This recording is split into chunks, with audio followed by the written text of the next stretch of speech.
we are doing a financial course today. Okay. I do see the people here.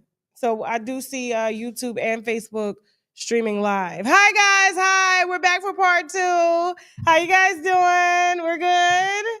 Everything good, Jazzy Faye? You sure? Okay. We were having some technical issues, but that's okay. Jasmine's first day officially back in studio using our regular software. We had to reconnect everything. So just give us some time. You know, we did good for the live earlier today, and we're going to do just as great for this second live today. I told you guys that we would be back at 4 p.m. Eastern Standard Time, but it is 4:15, so forgive me. With Chad, my bankruptcy attorney, okay? He helps people to start over now.org. Okay. And so listen, without further ado, we're not gonna waste no more time. He's been waiting patiently backstage while we figure out all this technical stuff. Chad Van Horn of Van Horn Law Group. What's up, brother? I've been waiting all day for Tasha K. You know, Cinco de Mayo. Normally people are drinking tequila, but I'm having wine tonight with you. Listen, you gonna be drinking tequila later on today. I already know. I already know Fort Lauderdale is gonna be lit. Man, I went to lunch at the Mexican spot near me, and they were already doing tequila shots. So you know, Fort Lickerdale's living up to its name today. And we gotta work. That sucks. That sucks. So listen, I'm excited that you are now trying to move a lot of these fake financial gurus out of the way, like Dave Ramsey. Oh, shots fired early. Did you know he filed bankruptcy? He won't tell nobody that because he speaks against bankruptcy. Yeah, he said nobody should file bankruptcy, but he filed bankruptcy, and that actually helped propel him into everything that he has today. So it's incredible that it's good for him, but not good for everybody else out there, I guess. So the debt snowball that he preaches about, I know it like the back of my hand. Start with the smallest debt first, get those out of the way, and then work your way up to the big debt. That's right. Right? He writes a book about it. He answers questions about it all day. But then to hear, because he's like, I just don't believe in bankruptcy. I don't like bankruptcy. But he wouldn't be able to do what he was doing if his debt wasn't forgiven. Man, and I heard he was millions of dollars in debt. He was. And the empire that he built today would have never happened without the bankruptcy code, because he would have had millions of dollars worth of debt and judgments and everything, that all the money that he would made to build this empire would have gone toward that debt instead of building the empire that he has today. So it is somewhat ironic. Do you think he's being endorsed to not promote bankruptcy? Do you think he has some endorsements from credit card companies and I have no doubt that he works with different companies out there, and I know at one point it was funny. His company was actually trying to sell bankruptcy leads to me, and one of their sales guys called me, and I said, "Hold on, this is interesting." So the team that doesn't believe in bankruptcy is going to start selling bankruptcy leads. I don't know if that lasted long. I didn't agree to take those leads, but I know that they do generate leads, and historically they have sold leads to different debt companies, debt consolidators, and whatnot like that. Through their email capture lists and things like that. Correct. They have a huge following. Obviously, they have the live radio. I believe his daughter actually has like a millennial version that they're doing. So they truly have an empire, and it's worth millions, tens of millions, maybe hundreds of millions of dollars that he's made. And he does give some good advice. There's a lot of sound advice in there, but I don't really like hypocrites. So if something worked for you and then you're going to preach to everybody that, you know, it's the devil if they do it, that's not really for me. And see, that's what I don't like. I don't like when people cheat the system and then don't tell how they got there. You're right. I hate that. And that's why I'm coming up with a new show that's going to follow. It's going to be more so, I want to gear it towards female entrepreneurs because I don't think we get enough shine, or just women that are just kind of doing their own things, you know, working for self, whether they have small companies or big companies, so they can kind of show us behind the scenes of everything that they struggle with to get to where they are, or even going through what they're going through.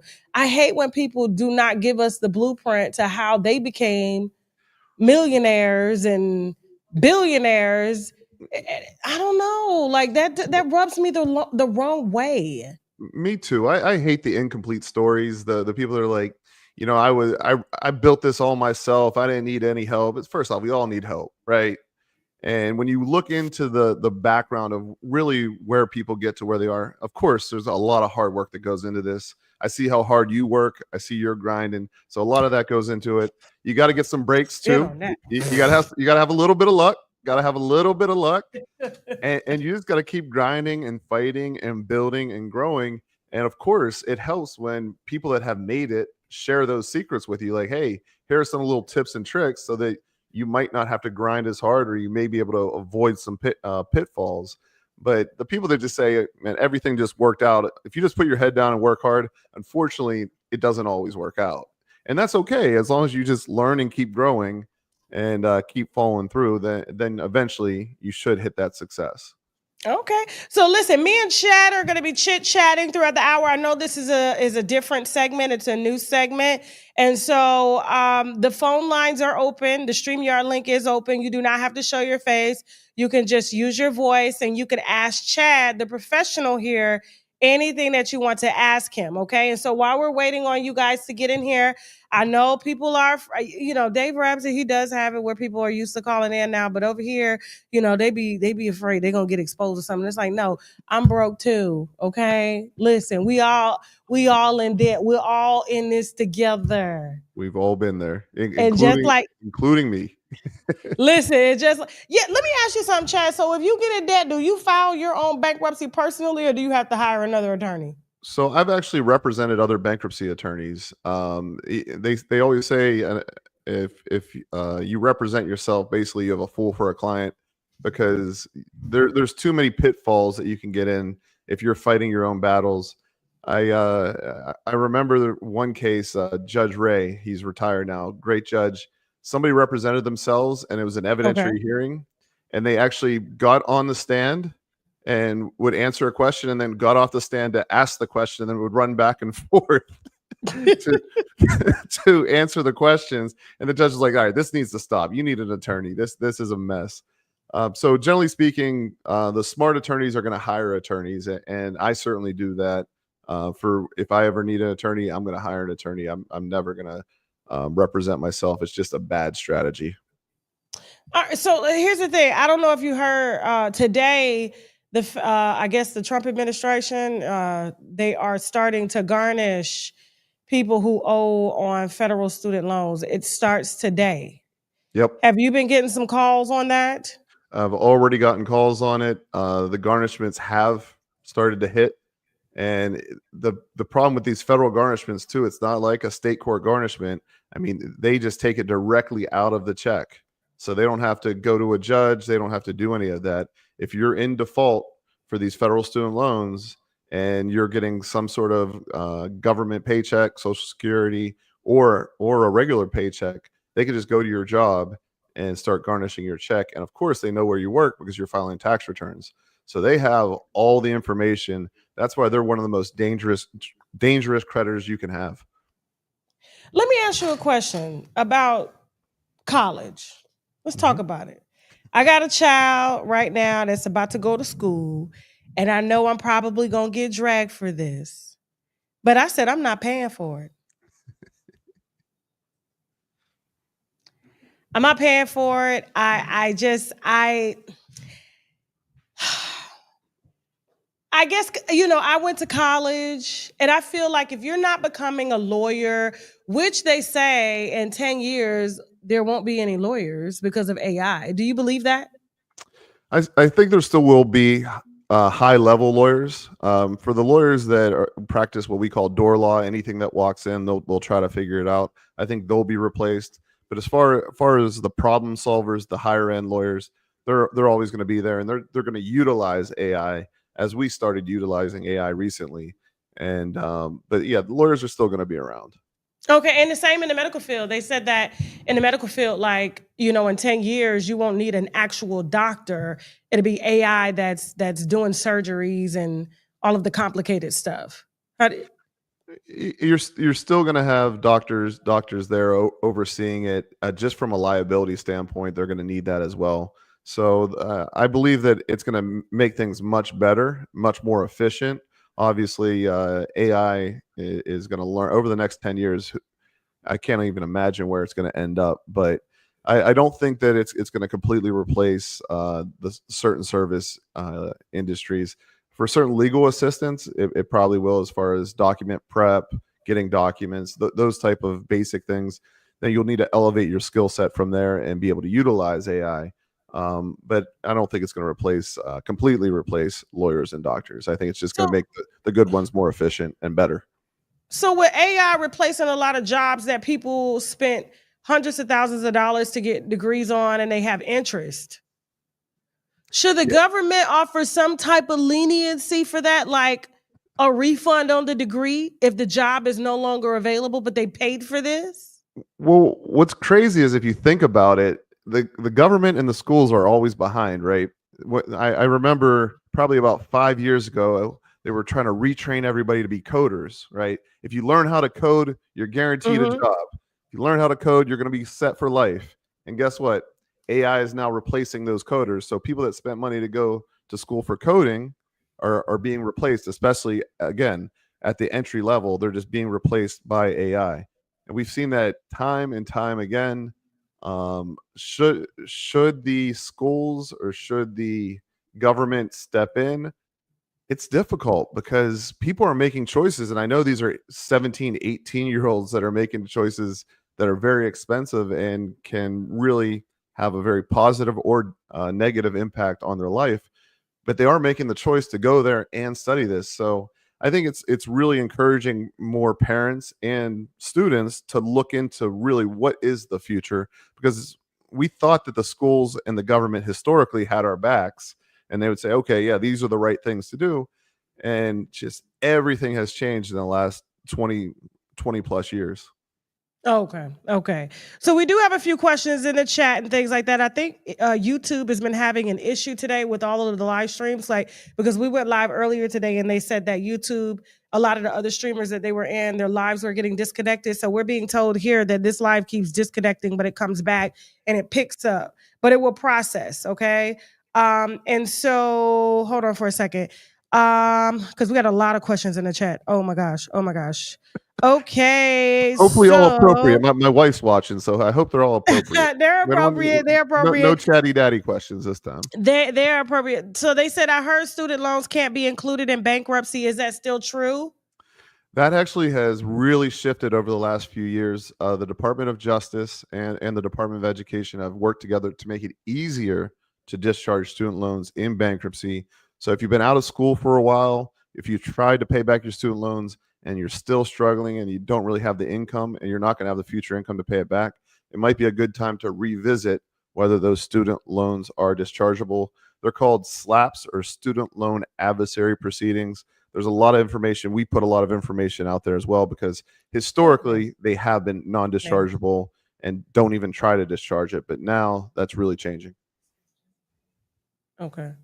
Okay. So I'm glad you covered that. Somebody asked, what about over 25K credit card debt? Any suggestions to you, Chad? Remember, the link is open, guys, so you guys can come on and ask questions yourself, or you could put them in the chat and I'll read them. Okay. So he's here to answer any questions you got about becoming debt free. So what about 25K credit card debt? Any suggestions? Yeah. So $25,000 in credit card debt, obviously it's all relative. It's going to be high interest. So it really depends on what your income is. So I always say that one of my rules is if your income is less than your debt.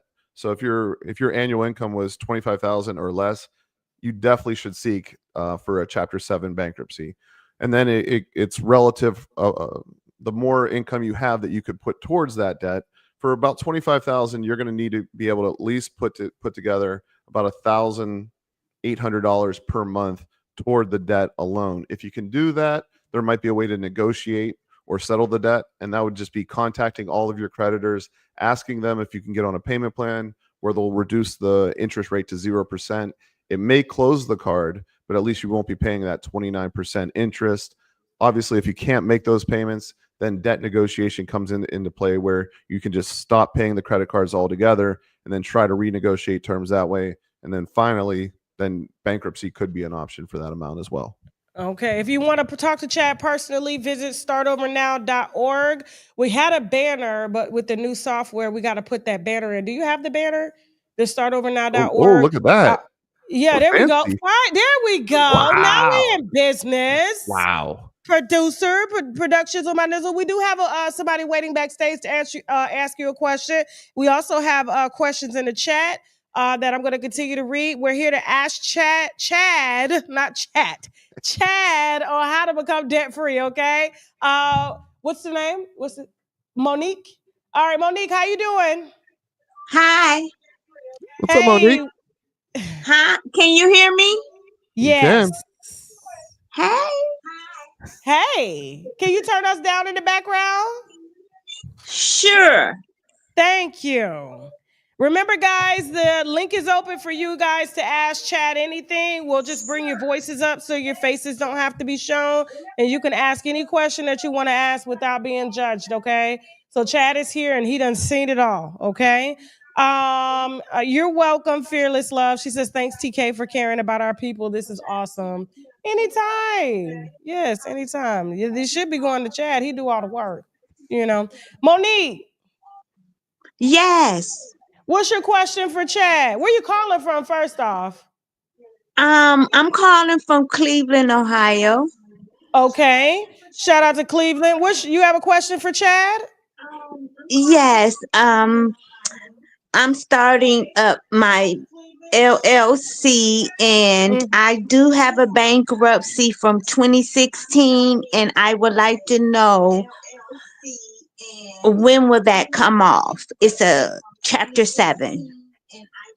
That's a great question. Shout out to Cleveland. I have some family friends there. I'm from Pittsburgh, so I can't shout them out that Turn much. her down. But Uh, the good news is you're about 1 year away from it falling off. So a chapter 7 is on your credit for 10 years.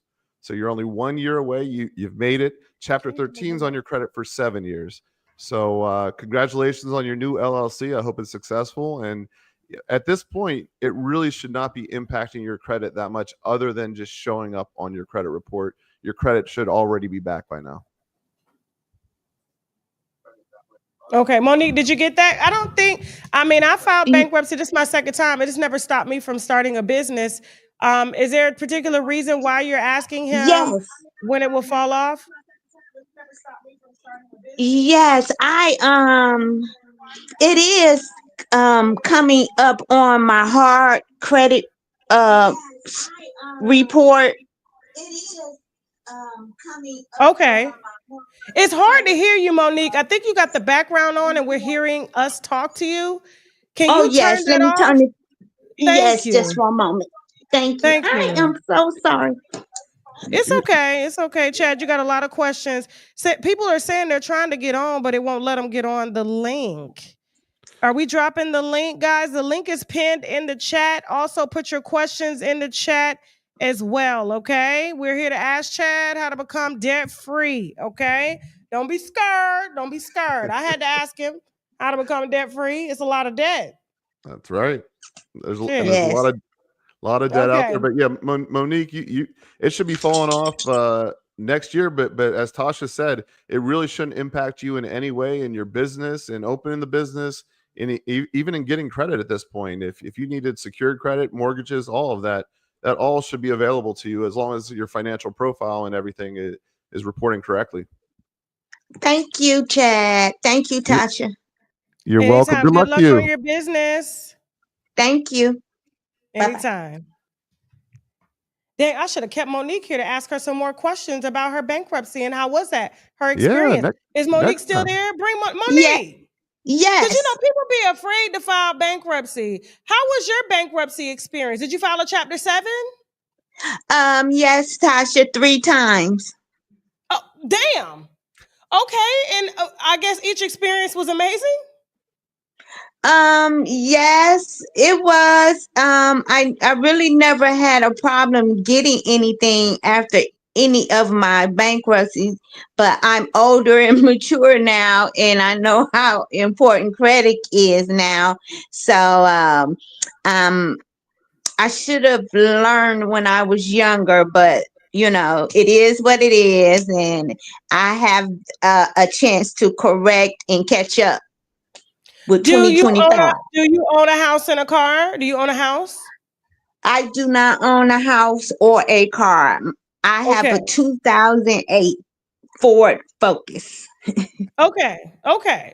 I like her. She's out there. Yeah, Because she's I was like, great. where are we going with this? Okay, cool. But your experience though, would anybody with any type of debt, would you recommend that they file bankruptcy to start over? Because sometimes, it's too much to pay back. And so was it a big relief for you when you filed? Yes, it was a big, I would say, gorilla off of my back, Tasha. And um, as of now, I'm trying to coerce a family member to do it, but they're like apprehensive. And I think it's because of the credit. Um, it being on the credit for so long. So, and they're in there, between 25 and 35. So it's just, um, teaching the millenniums or whatever you call them children. And I Millennials, yeah. have one, and Okay. how to utilize. So you won't be stressed out trying to, if you make a mistake or anything, it's fine. Pay, get a lawyer, and have your debt forgiven. Okay. Yeah, Okay. What and real quick, Monique, I'd be happy to speak to that family member. But we're seeing our clients 12 to 18 months after filing get back into a 700 credit score. So mhm. I would ask that Wow. family member, I said, what is your credit score right now?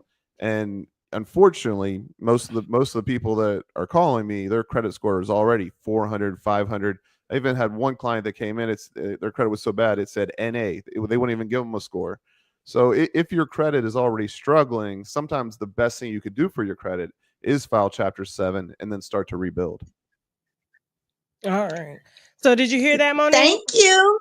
You're welcome. Good luck. Anytime. Yes, thank you. Thank you. I'm gonna be Anytime you need any questions. anytime. Thank you, Monique. I appreciate it, guys. Please visit startovernow.org if you want to become debt free. Like as simple as that. You get to talk to Chad personally. I'm gonna be honest with you. I never had a 700 credit score until after I filed my first bankruptcy. And that's I common, believe it unfortunately or not. was the victim of parents using credit scores. And then, your original credit score doesn't start at 700. I think everybody starts at around a 500 if I'm not mistaken when you turn 18, correct? Yep. And then there are some tips that if you get put on as authorized users, you can have that whole credit history of the authorized user. My mom actually did that for me, and it helped me build credit faster, which was great until I abused it and then got hit with all that interest, and I had to figure out a way to pay it off. But luckily, I You was able to became a work. bankruptcy lawyer. Man, this is way before I knew anything about bankruptcy. This is when I was like 19, 20, and I just thought that credit card I never had to pay it, just keep going. But but luckily I got another job, was able to pay it off. But yeah, I remember those days for sure. My mom made me an authorized user too on the light bill, on the water bill, on the phone bill, and all of that was on my credit report. And I remember when I tried to go get lights on my first apartment turned on in my apartment, they told me that I had to pay the $700 bill, okay, or I had to file a police report on my mom. Oh, gee. So what you do? I put it in bankruptcy. There you go. I put it in. Me having to file bankruptcy so early is crazy. It wasn't mostly my debt. It was debt that was incurred from my mom. Like, No, the only debt that I ever paid was I think it was like a $15,000 student loan. That's the only thing I paid. And then after that, I filed bankruptcy. And I remember my bankruptcy lawyer was like, we can go get that payment back. And I was just like, don't even worry about it. Like, for real. Because he was like, if I paid anything off within the last 90 days, they could, I guess the creditor has to refund me the money or something. I had a client recently come to me. Her dad is suing her. She just graduated from NYU, and he wanted to get off the loans because he co-signed for all the loans, and he is suing her for fraud, saying that he didn't sign for those loans because that's the only way that he could get off those loans if he says it's fraud. And so I had to explain, I'm like, this at this amount, because NYU is not cheap. I mean, this is 6 figures of debt. I mean, this is criminal if this is proven one way or the other. Either the daughter committed fraud by forging the signature, or the dad's committing fraud by suing her for fraud to get off these student loans. So this is a complete mess. So I'm hopeful I can talk down the dad, because I think he got some really bad advice, probably from the lenders actually, that said, well, if you didn't sign these loans, you can get off them, but you have to sue your daughter for fraud. That's a shame. So is the daughter filing bankruptcy so he can't sue shit? Potentially. we're working on our options, Tasha. I try to tell people, like, there's a blogger friend of mine out here. Well, she no friend, she's a colleague, but getting sued by Megan Thee Stallion, and I was just like, file bankruptcy. She can't sue you. Like, the litigation stops. And she's like, well, I don't have any debt. I'm like, the debt incurred from the lawsuit. It literally does. Like, what this is gonna cost, it will stop it. You ain't got to worry about fighting her. There's a mosquito in this room that's eating good. I'm sorry. But yes. No, it's a powerful thing. A lot of people don't realize that to file bankruptcy, you don't have to have a judgment against you. You just have to have a claim, somebody that could sue you or is suing you. And that'll stop the litigation altogether, bring it into the bankruptcy court, and that's where it can get resolved. Right, exactly. That's what I said. File bankruptcy on Megan Thee Stallion, include the claim. Lawsuit is done. She can't come do nothing. Oh man, you should have got your law degree. I am. Shayna's here to ask you a question, Chad. Shayna, where you calling from? Shayna, unmute yourself. Shayna. Go to the next person. William, where you calling from? South side of Atlanta. The south side of Atlanta? Orlando. Okay, it's hard to hear you. Can you speak up a little bit? South side of Atlanta. Oh, he said south side of Atlanta. Oh, my bad. Okay, yeah, I was like, wait a minute. Okay, I heard the accent too. So that was the thing. He's Atlanta. What's your question, William? Just got a lot of debt, school debt, unsubsidized, and I'm just, unsure of how to go about, trying to figure this situation out, because like the previous lady said, it's a little bit apprehensive, but I'm just trying to get things right, because I clearly made a mistake and just want to get the stress off my back, Yes, sir. Do you mind if I ask you a couple questions? Yeah, go ahead. All right. So as far as the federal student loan debt, that unsubsidized debt, how much do you have?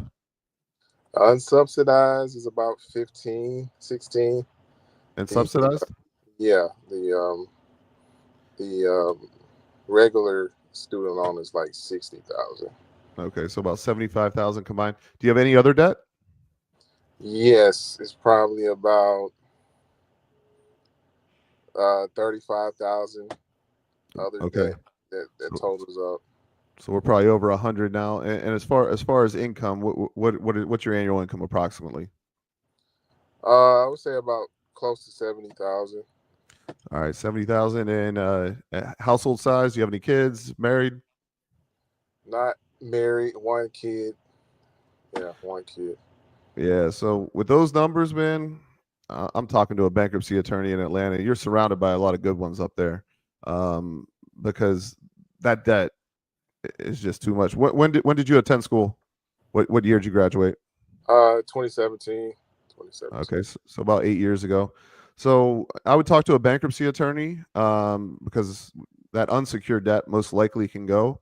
And I would also talk to them about a potential student loan adversary proceeding to see if you can discharge the student loans. And the good thing about the student loan adversary proceeding is sometimes you don't discharge all of it, but sometimes you get a partial discharge. They'll do 50%, 75%. So I think it's at least worth a phone call. I'm not telling you 100% should do it, because obviously you need somebody to go through all the details, but it's definitely worth doing a free consultation. And the good thing is our bankruptcy attorneys, we all do free consultations for people, and usually 15, 20 minutes, you'll have a good feel for whether that's the best option for you or not. Startovernow.org, William. Startovernow.org. They will set you up with a bankruptcy attorney. You don't have to leave your house, and they'll do everything from your house. So go to startovernow.org. Within Chad's network, you'll be pointed to a bankruptcy attorney that'll give you a free consultation, and they'll get you set up. You don't sound too happy. I wouldn't be happy either with that type of debt. That's why I'm not paying for my daughter's school. Yeah, I'm definitely not happy. No, man, Yeah. life's too short. Life's too short to be stressed over this stuff, man. There are definitely options out there. So let's just get it fixed now. Let's not let that hold you up any longer. All right. I'll So definitely listen, reach out. call us back when you file that initial filing to start your process to becoming debt free. Okay. Okay, I will. Thank you. All right. Startovernow.org, and you'll be connected to one of Chad's lawyers in his network. All right, good luck, brother. All right, thanks. Chad, we got to get you trained up so you could just run this by yourself. I know I gotta get the training wheels off. I think we'll get there though. Okay. We're going to give you 60 days. 60 days, done. 60 days. Jazzy Faye will be running the live, and you'll be here answering questions from the winos. That's all I need. Yeah, you wrote a book too. 2 books now. I'm working on my 3rd. I need to get those books. I got one. I believe it's at my house. I need to get the other 2 books from you. I'll see you this weekend if I can. If you're going to be in the office on Saturday, I'll stop by the office. I'll grab those books so that we can talk about those books, so people can order those books, because there's a lot of knowledge you dropped in those books. Absolutely, yeah, and there, especially my favorite's The Debt Life, where we talk about different success stories of people that have gone through bankruptcy or debt issues and have come out the other side. I'm actually working on your chapter for my updated book now, Tasha. So now that I get my own chapter. Entire chapter. They're teaching about my lawsuit in law schools. I've been asked to come speak. Trust me, I've heard. I've had some interns and law clerks come up to me, and because it's that season now, and they have so many questions because their bankruptcy professors were following the case as we went through it. Which, hey, I had, when we first met, I had no idea it was gonna end up here, but here we are. No, it was funny because when we first met, you was like, you don't got to do this, right? You can go to Africa. That is always a backup plan that I tell people, that, especially when they're stressed out, because I said, listen, they already set up in Africa, like for real. Like you was like, you ain't gotta pay this shit, right? I was like, listen. I think I said Jamaica too. I usually say Jamaica because Africa's a long way. But I got family in Africa. Like that's the thing. Like I'm over there 2-3 times a year, so it's all good. Yeah. We got Shayna next. Shayna, where you calling from? Hey guys, sorry about that before. What's up? I'm in Fort Lauderdale. Oh my God. Okay, Shayna, my neighbor. Shout out to Broward County. Yeah, so like Tasha, I watch you just because, like, when I want to be a little messy. But you drop gems too, like about law or even about health. So I know you're tapped in. Obviously your lawsuit, we know you beat that against some powerful people. So what are you doing? Yes. I don't really What's your question? Yeah, I don't have student loans or anything, so I hope it's okay if I can ask Chad some questions. Anytime, any type of debt. Okay. So basically, I study equity law. So I study like filing my own petitions and notices and whatchamacallit. Let's see. I wanted to know what, like, if you go into detail a little bit more about what roadblocks, Chad, you would encounter if you did take on your own case. Ooh. So we're going back to that. Represent yourself. So you talking about for a bankruptcy?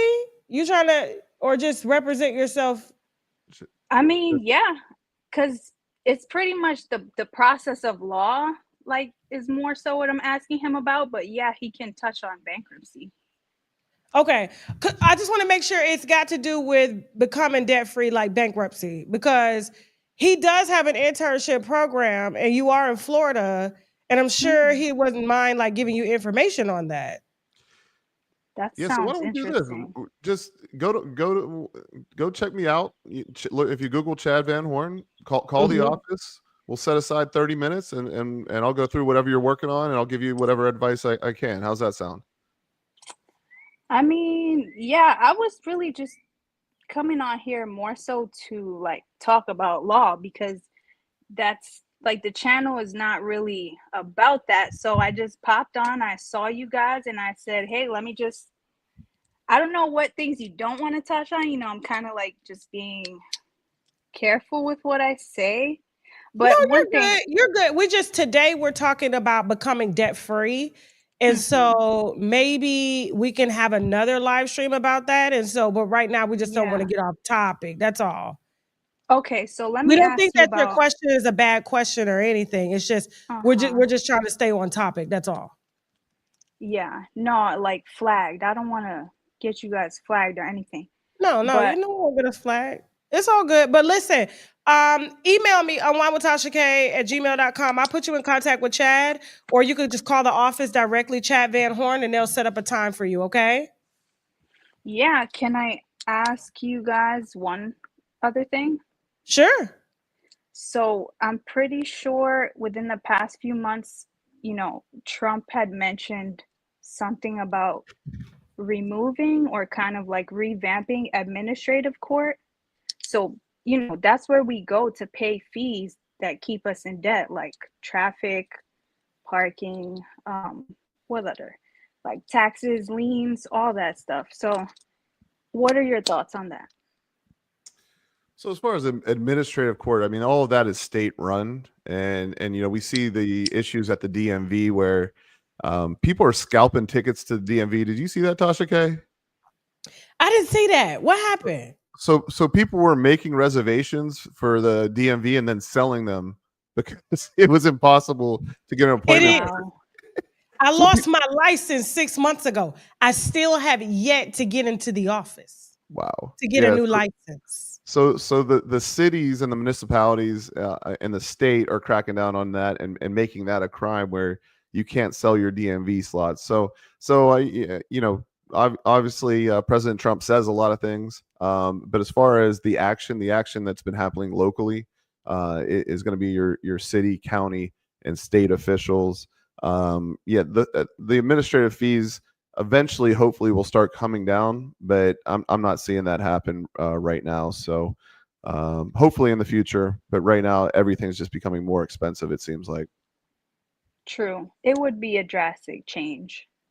I agree. Okay. So, Well, listen, yeah. we're gonna have to chat. I don't know if you like to talk politics, but maybe we can do like a dual show with you. Yes. I'll, Thank I'll, you guys. I'll talk about anything.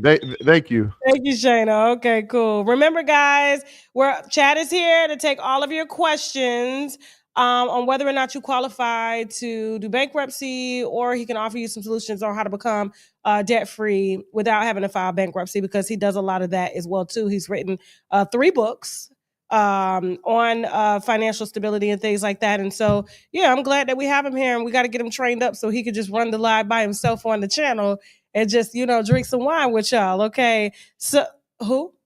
Shay. We got another wino backstage. Shay, how you doing? Where you calling from? Hey, Miss Tasha. Hey, Mr. Chad. I'm calling from South Carolina.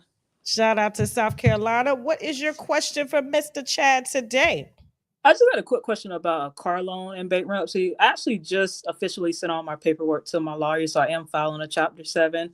But I've heard that you can get a car once you file bankruptcy, but you have to ask for permission from the court. I was just wondering, what kind of pushback would you potentially get from the court with that situation?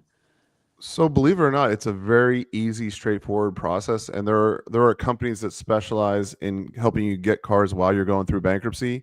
The only pushback that I've seen are when people are getting cars that are, let's just say, out of normal price range. Like if you're going out there getting that Bugatti or Lamborghini or whatever that is, then you're going to get a little pushback, and we see a lot of that unfortunately in South Florida, where people become debt free and all of a sudden they want to get a brand new, very expensive car. That's when you'll see the pushback.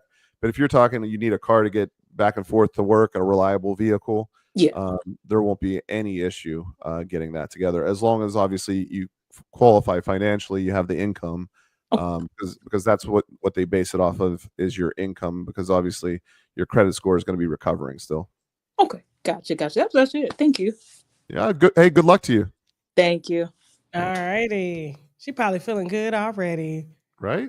I know Hey, it's a weight lifted on my shoulder. the hardest thing for my clients, and they say it time and time again, is just making the phone call to come meet with me, and then making that happen. And then after that, getting the documents together, getting filed, getting your discharge. That's all easy compared to just making that first phone call. Man, let me tell you, did you know, you did know because you were over the bankruptcy, that I didn't make a car payment on my Chevy truck for 9 months? Jeez. I did not know that. How was it not repoed? They did. They put an adversary in asking the court could they come get in the truck. Susan had told me only pay secured debt, right? So the truck, to my recollection, fell under unsecured, right? So I didn't pay it for 9 months, and they sent me a bill, but they couldn't add no interest.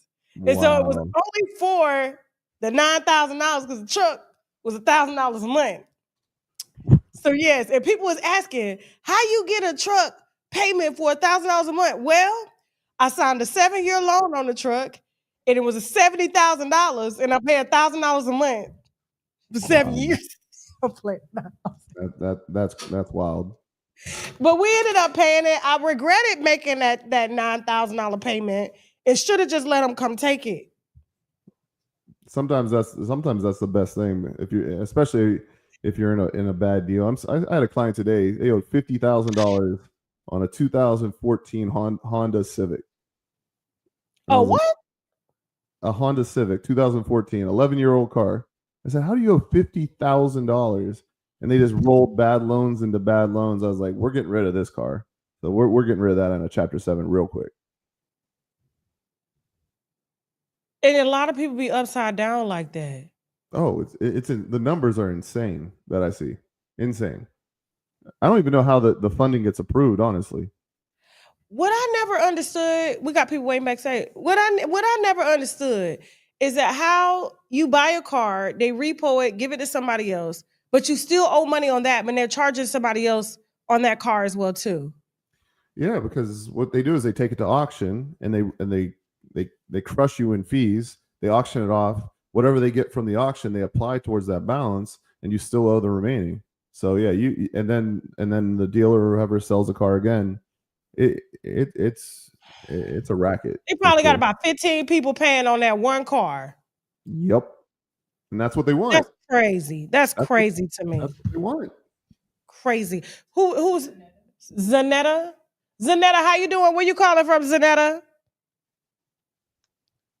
Hello, can y'all hear me? Yes, Zanetta, how you doing? I'm good. How y'all doing? Good. Where you calling from? I just relocated to Tennessee. Shout out to Tennessee. Yeah. What's your question for Chad? Were you asking Chad Zaddy today? Chad, so I got a question. I have a credit card. I'm trying to, the payment's just killing me right now. And it's like about, what, $13,000? And I was wondering, should I just let it go to just stop paying it, or what you think? Because I'm not making enough with it right now. I just started a new job, so I'm trying to see what should I do. Yeah, so the first step would be to call the credit card company and let them know, hey, what do you always say, Tasha? I don't have it. I ain't got it. I ain't got it. That's what it is. I ain't got it. Yeah. So call the credit card company first and let them know, like, hey, I just don't have the money. I just started a new job. Is there some sort of forbearance program, or is there some program that I can get on? And then they may try to put you through to some different agencies to help you with that. If you truly just can't pay it, and you can't pay it, then you can't pay it, then don't pay it. And then once you get your money together and your money right, then reach out to whoever the creditor is. It could be a collection agency, could be a lawyer at that point, and then negotiate a settlement with them. We do it every day. Individuals can do it as well. And the good part about this is whenever you default and you renegotiate the payment, there's going to be a beginning and an end to it with no interest. So the negotiated payment plans don't have interest. which a lot of people don't realize. And then once you settle that account, it'll take about 12 to 18 months to rebuild your credit. And that is possible. But again, if you're struggling, and I see people all the time that are struggling to pay rent, but they're still paying their credit card bill, struggling to eat, still paying their credit card bill. Prioritize your expenses. And if you can't afford to pay the credit card, it will be okay. I promise you, it'll still work out. The girl, let that damn credit card go. Well, look, I hear you. So what if? Okay, so I'm trying to get another place within like another year. How bad would that affect my credit, or what would you think about that? I'm at like a 700 something right now. Just a higher deposit. Okay. Yeah, it's going to be a hard spot. You're going to fall into the sixes. But as long as you don't have an eviction on the record, and you show that you have the income to make the payments, it'll still be relatively easy to get another place. Thank you so much. Okay, appreciate Just y'all. like that. You can even get a house too, girl. Ain't nobody gonna be studying that credit card. All right, thank y'all. All right, no problem. Visit startovernow.org to talk to a bankruptcy attorney that is connected to Chad's network. If you're in Florida or Pennsylvania, you will be routed to his office personally. If you're anywhere else, you're going to be routed to one of his colleagues in his network. And so, Chad, they're waiting backstage for you. Elaine, where you calling from, Elaine? Don't get tired now, Chad. I'm ready. All right. And Elaine, where you calling from? Delaware. Delaware. Shout out to Delaware. Okay, so what's your question for Chad? I called your company when Tasha first put it out there, and I was denied automatically. Didn't even give me suggestions or anything. And I'm not downing anybody. I'm desperate right now. Okay. So I was going through a phone. Real quick, and I want to answer your question, and I apologize for that. They should be referring everybody to startovernow.org, but I'm certainly happy to talk. No, that's where I went. That's where I went. I got the appointment and everything, and I spoke to a lawyer, and I told him I was desperate. I was getting ready to lose my home. So the deal is, it's me and my ex-husband's home. He lives there. I live in Delaware. They're not getting us for non-payment of a mortgage because he pays the mortgage. They said we took a credit line. You know, when a mortgage company keeps changing mortgage companies all the time. So this last mortgage company said, oh, y'all guys took a line of credit like 20 years ago. And they said, we want this money now. Wow. So. And how much is it? They said $115,000. Woo. And we have no clue. We can't find no paperwork, no nothing. So the house went to foreclosure. He filed for a bankruptcy to stop it. And hopefully they it's like they're not trying to make an agreement with us to keep the home. So we're trying to keep the home for our kids. They're grown, but something for them to fall back on. So your lawyer said he didn't want to deal with it because I didn't live in the home. Well, and you're in Delaware. Right? Oh, you mean a Delaware attorney? Okay, but then I said I had a whole lot of stuff going on. Like my credit score is good because I pride myself on that. It's 720. But I pay minimum. I'm paying minimum of everything. I had to take loans out. I care for my mother, so I had to take loans out to get a house done over because it had to be homebound accessible, and she didn't have it. So it's like my money. I have. I owe like $35,000 in taxes. And that's because they said, I get a pension and I just started getting Social Security.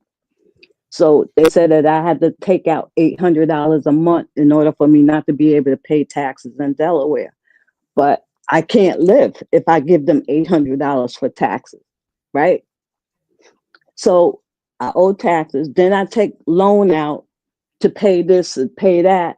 but the loans have become so overbearing that I have no money to live off of. Basically, I have money just to pay the basic necessary needs, and my credit card debt is like uh th- about 35, 40,000. That's including loans. My school loan, I have a I have a bachelor's in human services and a master's in public administration, and I've never had a job that paid that kind of money.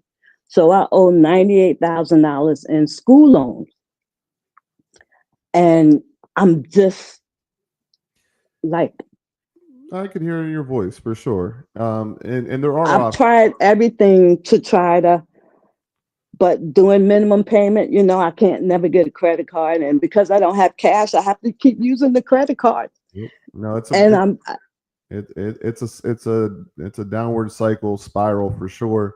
It sounds like actually you may be a Chapter 13 candidate. So if the original attorney didn't find you a place, maybe email Tasha directly, and then what we can do is we can find somebody else that maybe specializes in Chapter 13, because you definitely have a unique situation, especially with the property and everything else you have going on. But there is an answer. So keep fighting. And I know you got a family that's relying on you to do it. There are options, and it does sound like a Chapter 13 may fix it. But we want to make sure that we match you up with the right person to help you through it. I wish I was up in Delaware, because I definitely would do it. Never been to Delaware, but maybe one day. yeah. Yeah. So what we'll do is, if you email me personally on wildwithtasha@gmail.com, I'm gonna get on the phone with our colleague, our mutual colleague Phil, and we're gonna personally find an attorney that's gonna take on your unique case. A lot of them are lazy now. I'm gonna be honest with you. They'll see a case like this and they'll be like, oh, this is too much, and then, you know, with a case like yours, it will cost just a little bit of money for you to be able to, to put a Chapter 13 in place. So you will have to make a payment plan, but everything will be based off of what your income is and what you can afford. Does that make sense? Yeah. Some of it you may be able to, I don't know. Your situation is definitely unique. So just go ahead and email me, and I promise you, I'm gonna get you with Phil, our colleague, and he's gonna find you an attorney that's gonna take on your case. That's what they do at startovernow.org. So I'm sorry that you were transferred to a lawyer in our network that did that, because that shouldn't have happened. And please give me that lawyer's number and name so that we can make sure he doesn't get any more of the clients that we have over here. Okay. Yes. Thank you. Okay. All right, and we're gonna report back on her case. That's bullshit, child. Like, what? Why do people? And lawyers are humans too. I know we don't act it sometimes, but Yeah, if you catch a lawyer on the wrong day or after court, after some of the hearings I was in with you, if I was doing a consultation, maybe I wasn't the nicest person. And I try, because I realize that everybody that's calling me is usually in a desperate situation. So I try to really just shake it off completely. And sometimes we just don't know the answer. And I'm really good at telling people, look, I don't know. I'm going to go find out though, and then we'll work through it together. But some lawyers, when they don't know, they get nervous and they just say like there's no options, but there's always an yeah. option. Well, they shouldn't even be getting any of our leads, and so I'm gonna make sure that lawyer comes off the list. Yep. I'm not playing about the winos, like for real. We do this for real. This is something that I believe in, that I personally have done. I will do it again if I have to, and won't lose no damn sleep. So I promise you. I promise you that on everything, okay? And so don't you worry. We'll get those tears dried up soon. And I'm sorry that you went through that. So, and thank you. Startovernow.org, okay? So if you have a bad experience, please let us know. Okay? Please. All right, who's next, Jasmine? Faye. Faye, where you calling from, Faye? Hi, can you hear me? Yes. Oh, okay, great. I'm calling from New Jersey. Okay, shout out to Jersey. What's your question for Chad? Okay, so I'm actually happy that you're doing this, because I've had so much anxiety over this. So I almost Mhm. clicked off, but I forced myself to come back on. So I was Nice. like, Yes, Sasha is you're looking out here. for the people. So yeah. Yes. So in my situation, I do need to file some type of bankruptcy. But I'm more concerned because I'm in over my head, but I'm more concerned about the 3 properties that I own.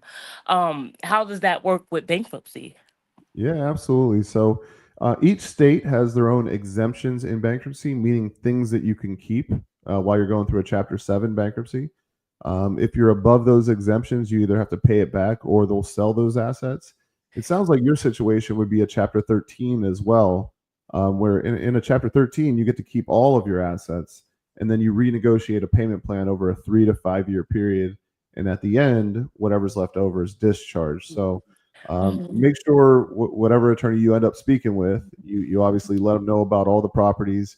It would really help if you had an appraisal or a true Okay. valuation of the properties and obviously how much is Mhm. owed. And then they could figure out what the best plan and what the monthly payment plan would be in a Chapter 13. Okay. That's great advice. And I appreciate it. And this was just like confirmation that I gotta stop playing and like handle my business. So thank you, Yes, you do. Tasha, Yes, and you thank do. you, Chad. You Yeah. gotta look at the bank account every day.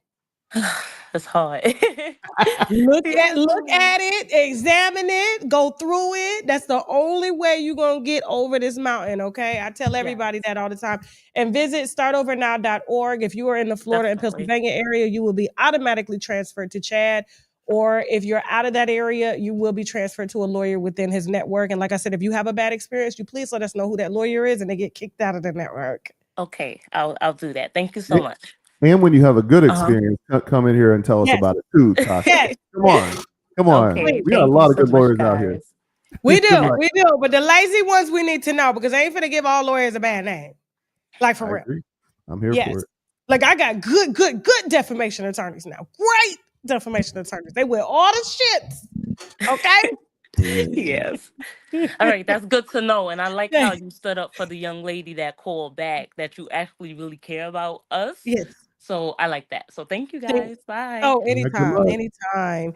Thank you. Come on up in here. You got a lot of people waiting backstage, Chad. So I'm gonna come train you and I'm gonna walk you through this, and you're gonna We're gonna make it happen. okay. We can We're gonna even make bring one of your other lawyer buddies on if you want, and y'all can chit chat and take questions. Okay. I The love it. channel is yours. That's what it's here for. Okay. All right. Love it. Who's next, Jasmine? Renee, how you doing, Renee? Where you calling from? I'm well. I'm calling from Houston, Texas. Shout out to Houston. What's your question, baby? For chat. I've got a couple, so stop me when I take up my Whoa. 5 minutes. My Whoa. first question is, can you keep your home in bankruptcy? Great question. And actually, Texas has one of the best exemptions, like Florida. You have an unlimited homestead. So the general answer is absolutely you can keep your home. Okay. And next, can I include IRS tax debt in a bankruptcy? So IRS tax debt, if it's generally speaking older than 3 tax years, you can discharge IRS tax debt. And I know some people that have done that recently. Okay, awesome. And for is charged off debt the account has already closed, can you also include that in a bankruptcy?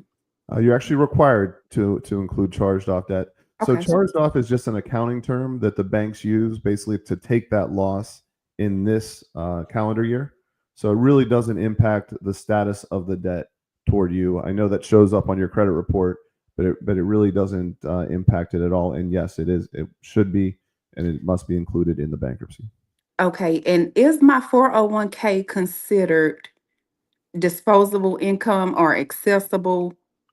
So your 401k is exempt. If you've taken out of your 401k in the last few months, though, that is considered income. So they can look at that. But if it's just sitting in your 401k, it will not be touched by creditors. All right, and this is my last question.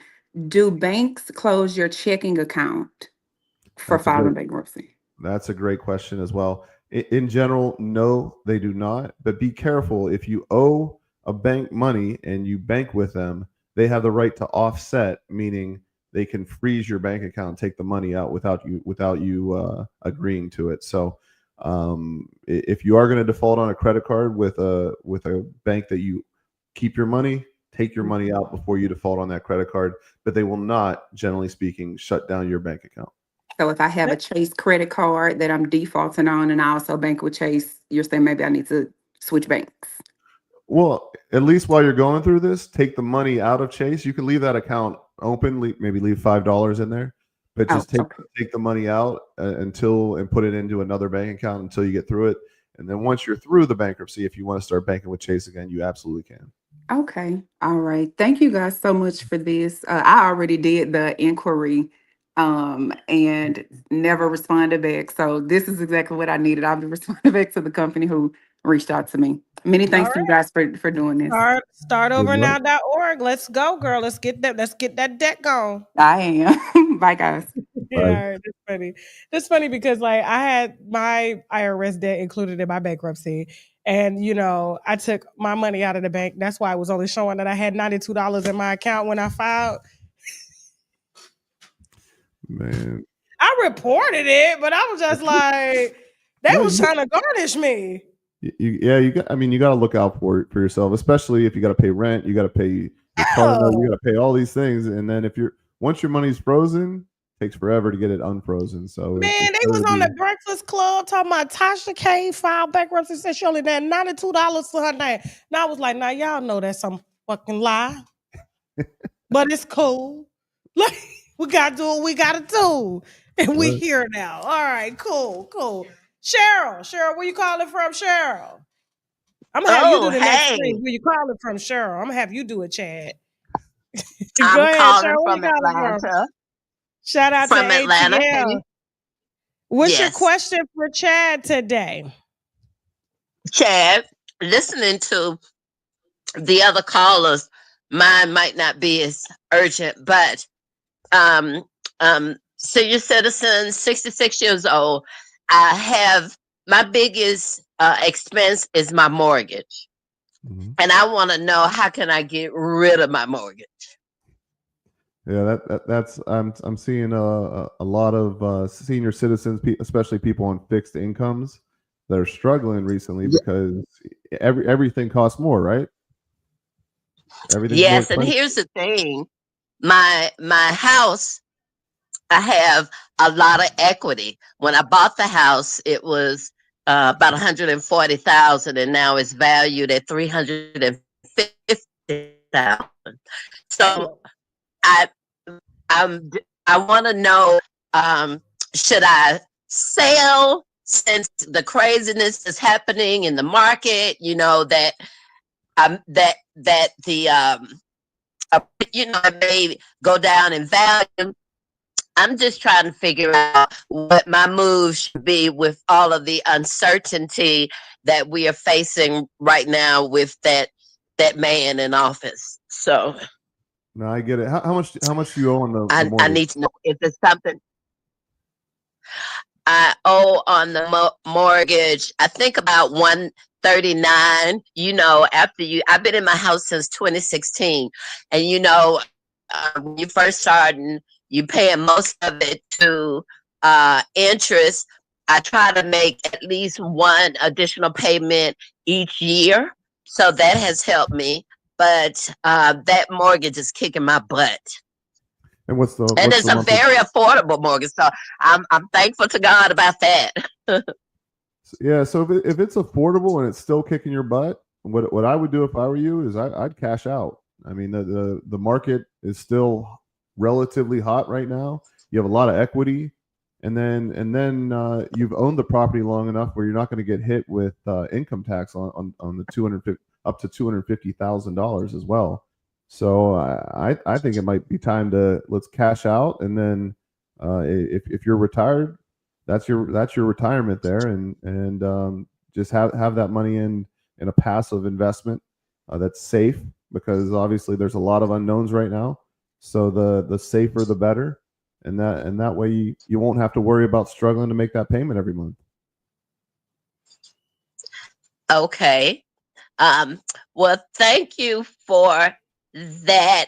That's what I've been debating on. But the thing of selling, I still will I'll have to purchase somewhere to stay, so I don't know. But I Well, just yeah, thought I'd ask. And go ahead. you either purchase, if you could find a place that you can maybe buy cash and it's paid off, so you don't have the monthly payment, or maybe you just have the money in the bank account and you pay rent, and then you don't have to worry about all the things that come with home ownership. Which I love home ownership; it's great, but the roof needs done, the washer breaks, all that stuff that comes with it. Sometimes it's better to just have cash in the bank and rent, and it's a simpler life. Tell me about it. Just had a roof put on. Yeah. Okay. Well, thank you all Thank for you. No problem. I'm this, just and reading some. thank you for your suggestions. You're welcome. Good luck to you. All right, Chad, you got the next one. You're gonna do the introduction. So who's backstage, Jasmine? You gonna say Rachel? Go ahead, Chad. Do your thing. Hey, Rachel, you there? And she's not gonna show up for me, Tasha. She's only gonna show up for you. No, do it again. Do it again. Rachel, are you with us? Tell her to unmute herself. Oh, you gotta unmute yourself, Rachel. Rachel, answer the damn phone. Can she hear me? Tasha, you set me up. Unmute yourself. No, I'm saying Jasmine's like she's looking at her. Who's next after Rachel? Michaela. Go ahead, Chad. Do Michaela. I love the name Michaela. Michaela, you're with me, right? Yes, hi. And see, Michaela, where are you from? Boston, Massachusetts. Boston, Beantown. You guys, Hi, you Tasha. you guys gonna win the NBA championship again? We'll see. I don't really follow sports. I'm not gonna hold you. Okay, all right. Well, Rachel couldn't find her button, so we'll get back to her in a second. But Michaela, what's going on with you? So, long story short, over the past in 2025, so I'd say in the past 2 years, I've had some health issues, and I also had lost my job. So basically, I was dealing with like unemployment, recovering from having surgery, and then back on the prowl to finding a job. So I've had a lot of debt that has accrued. I do have a bachelor's degree in psychology. I graduated in 2013. So that debt alone, I think I'm around 60,000. Wow. Okay. And then for my just personal debt with like credit cards and all that included, I'm at around 9,500. Okay. So I'm overwhelmed, kind of like the other callers. I keep trying to figure out ways. I've been trying to do it for even before I lost my job. I'm just trying to find out what's the best thing for me to do in regard to paying down my debt. And I know bankruptcy keeps being thrown around. That makes me nervous because it seems like it has a negative connotation to it. But for my particular case, I just don't know what to do. Yeah, well, we'll walk you through that. First off, are you feeling better? Health's better? We're past that? Yes, and I just found another job, and it's higher pay, so I guess good things come to those who wait. That's Yeah. great. That's fantastic. And as far as income, what are we showing as income right now? 0. I shouldn't laugh, it's not funny. But like No, 0. No, for the new job. Because I know it's not funny. When you're starting the new job, how much are you gonna make? So about that, it's a process. This new job that I'm starting, I'll be working doing events like weddings, doing venues, cooking. I switched careers too, so that's a big difference. I was teaching, now I'm doing culinary. So I had to take kind of a pay difference. So I'm starting out in a whole new field. This job is seasonal. So it's starting in May, goes to October. 6 months on, 6 months off, but I'm still obviously going to look for a full-time job I can have all year round. So I can't give an accurate number yet.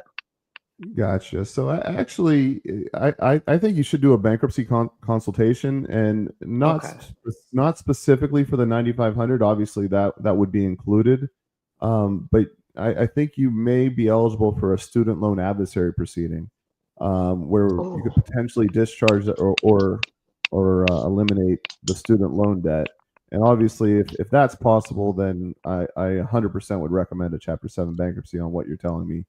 And it's good you're calling now because when you file, if your income is higher, then you're less likely to get that discharge of the student loans. So what I recommend is there's a lot of good attorneys in Boston. Obviously, there's a ton of attorneys in Boston. So reach out. We got startovernow.org. We'll connect you with one that understands student loan adversary proceedings, and that may be the best option. if you can't get the discharge, the student loans with 9,500, I'd recommend doing a debt negotiation or working with the creditors to work out payment plans once you have steady income.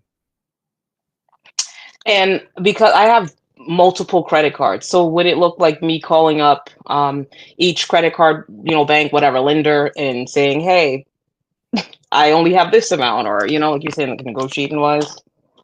That's exactly it. You call each one and you say, "Look, I can't pay it. What options do you have for me?"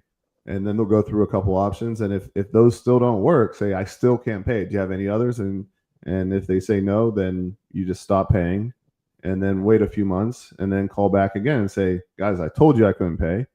What other options can we do?" And then you just negotiate and don't overpromise. I mean, you only have so much money at the end of the day, and credit cards don't go to the front of the line. Obviously, your living expenses, your rent, your food, your basic needs have to be paid before the credit cards get paid. I know. I'm always worried about my credit. Everybody It seems like worries. credit's hovered over your head. You know what I mean? So I try to always put money towards my, to what I owe. I promise your credit will come back. Unfortunately, people put their credit scores ahead of their health. I see it all the time. People are stressed out. They end up in the hospital with heart attacks, all because they have this debt that they're concerned about. And then, if you don't have your health, who cares about your credit? So definitely just focus on getting everything organized, redo your budget. And if you have the money, definitely pay your credit cards. If you don't have it, don't pay. And then either look at that bankruptcy, which again, the bankruptcy is a quick process. Generally speaking, it's 3 to 4 months. And then you rebuild your credit over that 12 to 18-month period. And you're rebuilding debt free instead of trying to rebuild with this debt following you around. Okay. I will look into that. I'll check out your website. Thank you guys so much for holding the space. All right, no problem. Lucky. Anytime. Thank you for calling. Chad, you got a lot of people waiting backstage, but you gotta go, don't you? I do have. We're running overtime. I do have more appointments that I got to get to, and Okay. I see people in my door like looking in. If you want to take one more, we could do one more. I think. But All it's up right, to you. let's do one more. But Chad will be here next Monday, same time. You ready? You ready for your segment? You think maybe 2 more shows you're gonna be ready to unleash on your own? Absolutely. Well, I'm learning from the best, so absolutely. All right, cool. Who's next, Jasmine? We'll let him do the honors. Who? Rachel is back. Go ahead. Let's see if she can talk. Rachel, are you there now? I'm here. Can you all hear me? We can hear you perfectly. Thank you so much for calling in, Rachel. Where are you calling in from? Where are you calling in from? I'm calling you from Texas. Oh, another Texas. Okay, so what's going on, Rachel? So I had a few questions, and you just can stop me if it's too much. The first one, you mentioned with this particular caller about a student loan adversary. What does that entail? So you got to file the bankruptcy first, and then once you file a bankruptcy, you actually file a lawsuit against whoever the credit card company or student loan company is. So if it's the Department of Education, if it's Sally Mae, whoever has the loan, you file a lawsuit against them, basically saying this is causing an undue hardship on me, and I can't pay it. And it's like any other lawsuit where you have to put on evidence on why you can't pay it, and then at the end of the day, either an agreement happens or you go in front of a judge, and then the judge makes the decision. Okay, my situation is this. I was laid off about 2 years ago and haven't been able to find sustainable employment to take care of basic living expenses. I've blown through all of my savings. Some of my IRA as well. I took money out of there as well. It's still a little bit left in there, but with the two credit cards that I have, of course, one is American Express, and I am in Texas, so there is, I guess, something about 3 years with cards here in Texas or something of that effect, with them trying to force your hand with payment or whatever. But the other, again, like you said about the living expenses, having to do those first before paying the creditors. So I'm just wondering here in Texas, what other legal remedies are there? So I'm not licensed in Texas, so I can't give you exact details on Texas law. Bankruptcy is federal law, so it's pretty much the same state to state. The only difference are with the exemptions. So it sounds to me like it'd be worth having a phone call with a Texas bankruptcy attorney, just so you'll understand whether that is an option or whether that is the best option. And most bankruptcy attorneys like me, we don't just do bankruptcy. So if it's litigating with American Express, if it's negotiating with them, whatever the options are, usually the bankruptcy attorneys will know the other options as well. So I would set up a free consult just so you can get a customized, and you can have somebody that actually knows Texas law give you the details about what American Express can or can't do in Texas. Okay, but the website that Tasha had given, you all do have lawyers in Texas using that website, yes? Yep, startovernow.org. Okay. Texas is a big state, so we got a lot of attorneys there. It services everybody statewide, but if you're in Florida or Pennsylvania, you can directly call Chad. But if you do happen to hit the startovernow.org link, it will direct you to Chad. So you're going to get his office. You're not going to get any other Florida or Pennsylvania office at all. Okay, thank you. Okay. You all have a good day. Thank you. No problem. All right, Chad, before they come beat you down and end the live yourself. Thank you. How did we warming you up for this? Yeah, I love it, man. I talk to people for a living, so this is great.